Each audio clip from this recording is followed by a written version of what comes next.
അസ്സാം വലൈക്കും വറഹമത്തല്ലാഹി വബറകാതുഹു. പ്രിയമുള്ള പീസ് റേഡിയോ ശ്രോതാക്കളെ, പീസ് റേഡിയോ ദൃശ്യം പ്രോഗ്രാമിലേക്ക് എല്ലാവർക്കും ഹൃദ്യമായ സ്വാഗതം. രാജസ്ഥാനിലെ ജയ്സൽമീർ മരുഭൂമിയിലെ യാത്രാനുഭവങ്ങളുമായി ബന്ധപ്പെട്ട കഴിഞ്ഞ എപ്പിസോഡ് നമ്മൾ കേട്ടിട്ടുണ്ടാവും. ബഹുമാനപ്പെട്ട ഇബ്നു അലി എടത്തനാട്ടുകരയുടെ യാത്രാനുഭവങ്ങളായിരുന്നു നമ്മൾ കേട്ടുവന്നിരുന്നത്. സംസ്ഥാന GST വകുപ്പിൽ നിന്നും റിട്ടയർഡ് ചെയ്തിട്ടുള്ള GST ഡെപ്യൂട്ടി കമ്മീഷണറും പീസ് റേഡിയോ ആങ്കറും യാത്രാ വിവരണങ്ങളുടെ പുസ്തക രചയിതാവുമൊക്കെ ആയിട്ടുള്ള ഇബ്നു അലിക്കയുടെ യാത്രാനുഭവങ്ങളിൽ ഈ ഒരു എപ്പിസോഡിൽ നമുക്ക് ജയ്സൽമീർ യാത്രയിലെ നവ്യമായ യാത്രാനുഭവങ്ങളുടെ അവസാന ഭാഗത്തേക്കാണ് നമ്മൾ പ്രവേശിക്കുന്നത്. അസ്സലാമു അലൈക്കും വറഹ്മത്തുള്ളാഹി.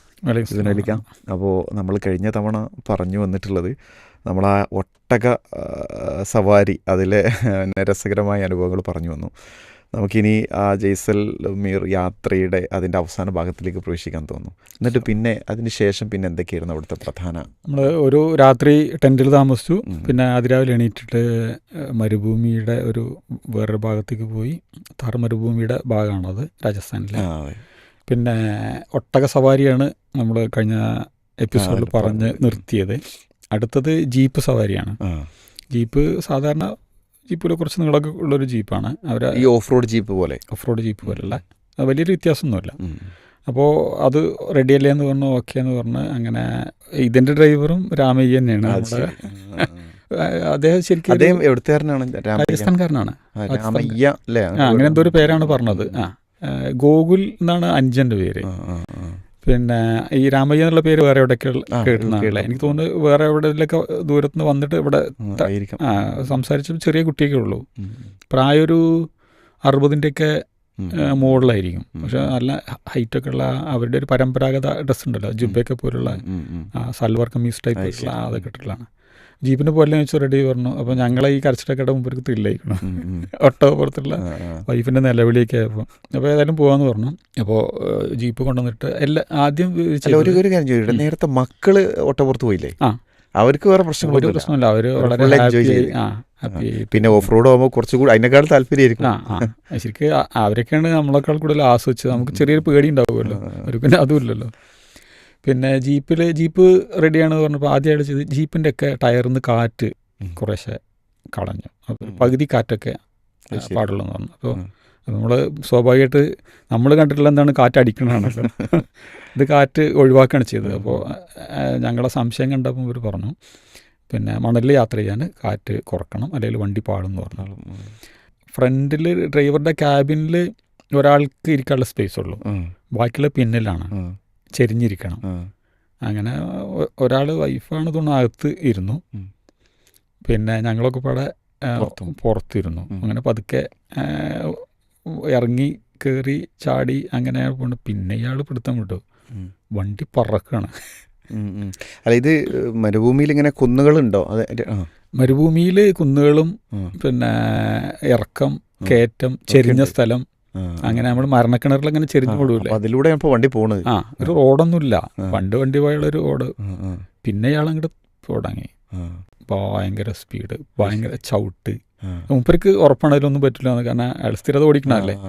അപ്പൊ ഇങ്ങനെ ചെരിഞ്ഞിട്ട് പോകുന്നു, ഇറക്കത്തിൽ പോകുന്നു, അങ്ങനെ ഇറങ്ങിയിട്ട് നേരെ കുത്തനെ കയറ്റം കയറുന്നു. സ്വാഭാവികമാണല്ലോ, എല്ലാവരും നിലവിളി തുടങ്ങി. മണലൊക്കെ വണ്ടിൻ്റെ ഉള്ളിൽ കൂടെയൊക്കെ മണലൊക്കെ കയറി, പിന്നെ മുഖത്ത് കൂടിയൊക്കെ തെറിക്കണം. അങ്ങനെ ഇയാൾ അതിലേക്ക് മുമ്പൊരു ഞങ്ങൾ നിലവിളിയൊക്കെ കേട്ട മുമ്പൊരു ഹരം കൂടി, സ്പീഡ് കൂട്ടി. അങ്ങനെ കറങ്ങി തിരിഞ്ഞ് പിന്നെ അവസാനം മതി എന്ന് പറഞ്ഞു.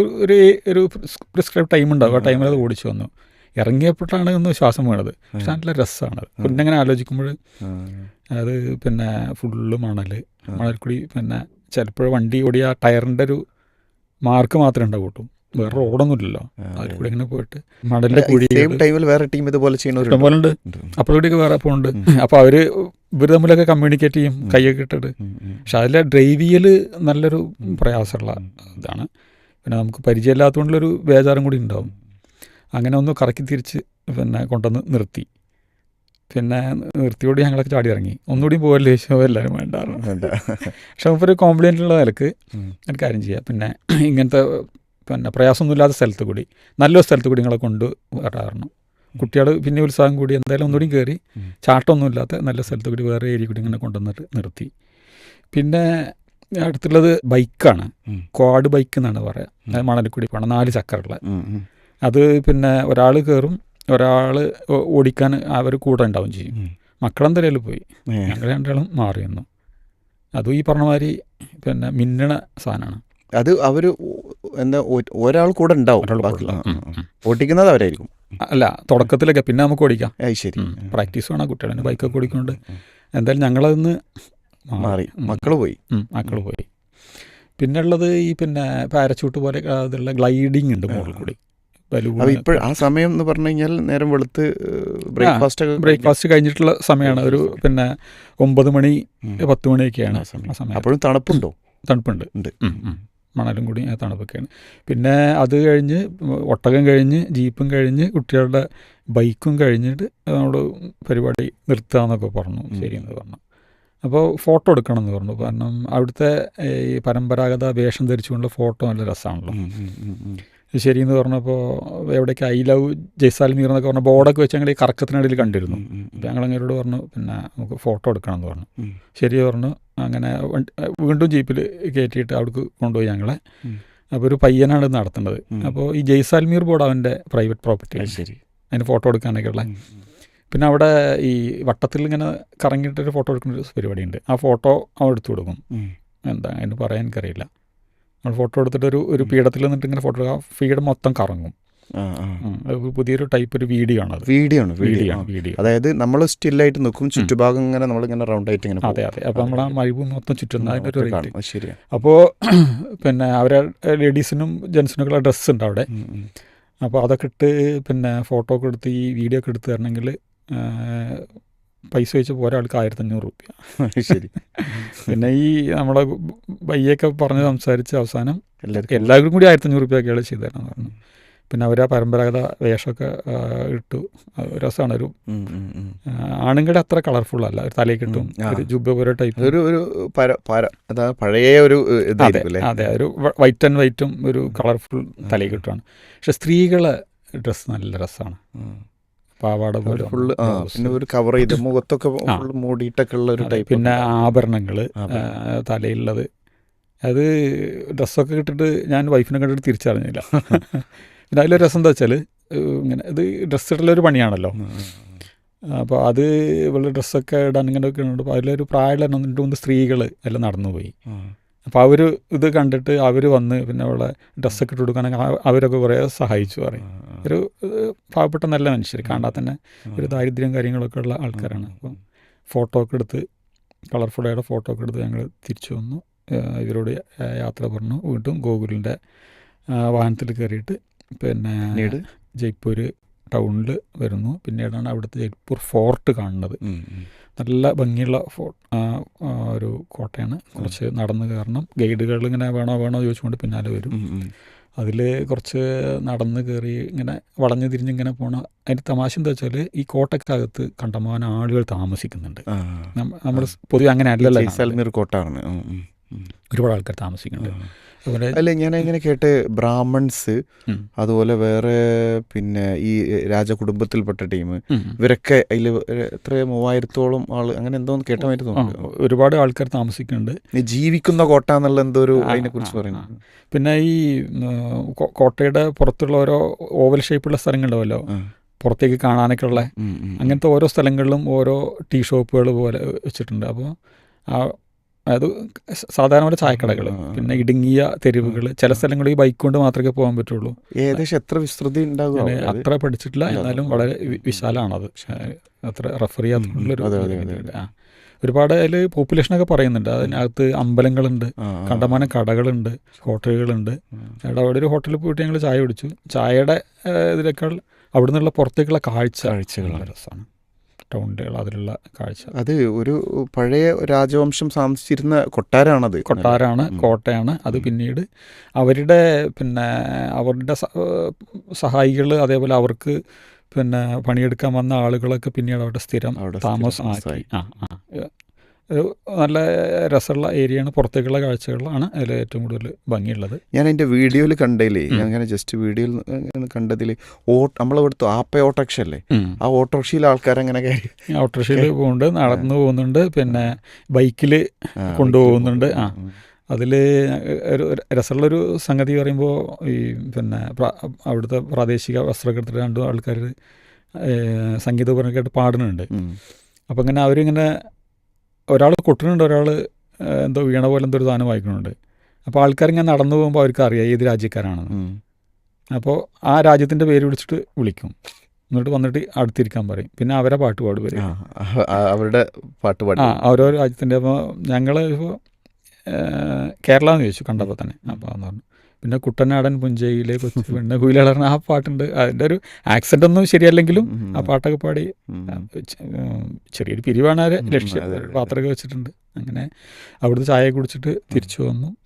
പിന്നെ അവിടെ കുറച്ച് ചെറുതായിട്ടൊക്കെ ഒന്ന് കറങ്ങി.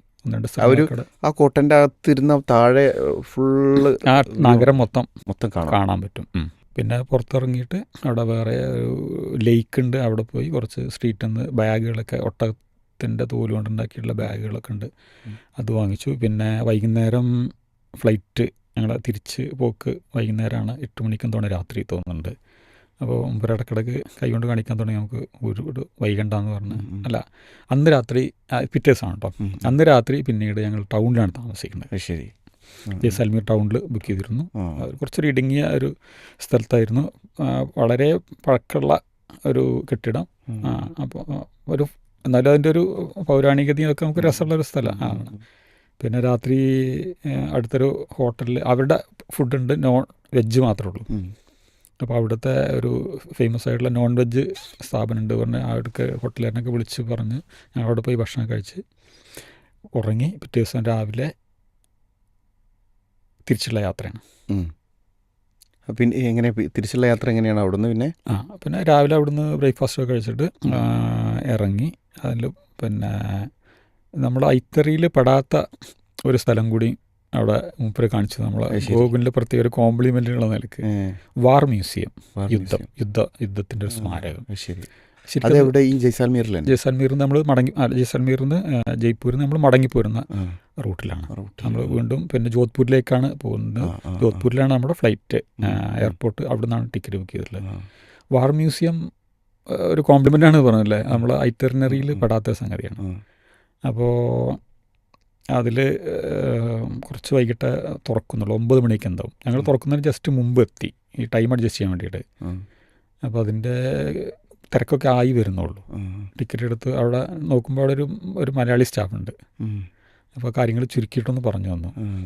അതായത് നമ്മൾ പിന്നെ ഒരുപാട് സേനാ വിഭാഗങ്ങളുണ്ടല്ലോ, അതിൻ്റെയൊക്കെ ഒരു സ്പെസിമെൻ പോലെ ഓരോ ഡ്രസ്സ്, അതുപോലെ പല പിന്നെ യുദ്ധോപകരണങ്ങൾ, പ്രിമിറ്റീവായിട്ടുള്ള കാലം തൊട്ട് പണ്ടത്തെ കാലം തൊട്ട് ഉപയോഗിച്ചിരുന്നത് ഇപ്പോൾ ലേറ്റസ്റ്റ് വരെയുള്ള സാധനങ്ങൾ.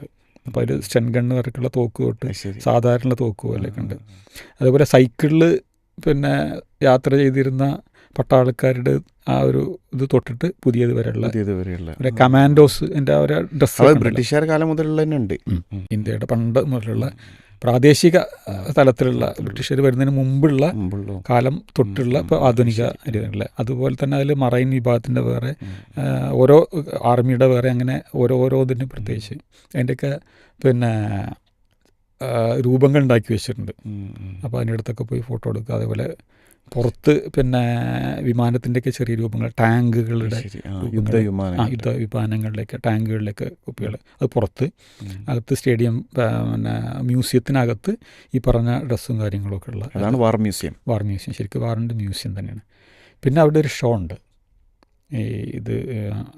ഈ ചെറിയ ടിക്കറ്റേ ഉള്ളൂ. ആ ടിക്കറ്റിൻ്റെ കൂടെ ഉള്ളത് തന്നെ, അതിന് പ്രത്യേകം ടിക്കറ്റ് എടുക്കേണ്ടെന്ന് എനിക്ക് തോന്നുന്നത്. അത് അകത്ത് പോയിട്ട് ശരിക്കും പിന്നെ കുറച്ച് പേർക്ക് ഇരിക്കാവുന്ന കാണാവുന്ന ഒരു ഷോ ആണ്, പിന്നെ ഡോക്യുമെൻ്ററി പോലെ. അപ്പോൾ അതിൽ ഈ സൈന്യം ചെയ്യുന്ന പിന്നെ വർക്കുകൾ, അതേപോലെ ചില യുദ്ധത്തിൻ്റെ ചില ഭാഗങ്ങൾ, ഫ്ലൈറ്റിൻ്റെ കാര്യങ്ങൾ, അതും ശരിക്കും ഒരു യുദ്ധം, ഒരു പട്ടാളക്കാരൻ എന്തൊക്കെയാണ് ചെയ്യൽ എന്നുള്ളത് ശരിക്കും മനസ്സിലാവും. നമ്മൾ പിന്നെ പുറത്തിറങ്ങുമ്പോഴേക്കൊരു ജയ്ഹിന്ദൊക്കെ വിളിച്ചു. ശരി. പിന്നെ അതിൻ്റെ കൂടെ തന്നെ അവരുടെ ഒരു ഷോപ്പുണ്ട്, ഈ അവരുടെ ഒരു കോപ്പറേറ്റീവ് സൊസൈറ്റിയോ എന്താണ് അത് നടത്തുന്നത്. അവർ ടീഷർട്ടുകൾ അങ്ങനെയുള്ള സാധനങ്ങളൊക്കെ വാങ്ങിക്കാൻ, അതിലൊരു ടീഷർട്ടൊക്കെ അവരുടെ എംബ്ലം ഉള്ളതാണ്. പിന്നെ വാർ മ്യൂസിയം എന്നുള്ള പട്ടാളത്തിൻ്റെ എംബ്ലം ഉള്ളതാണ്.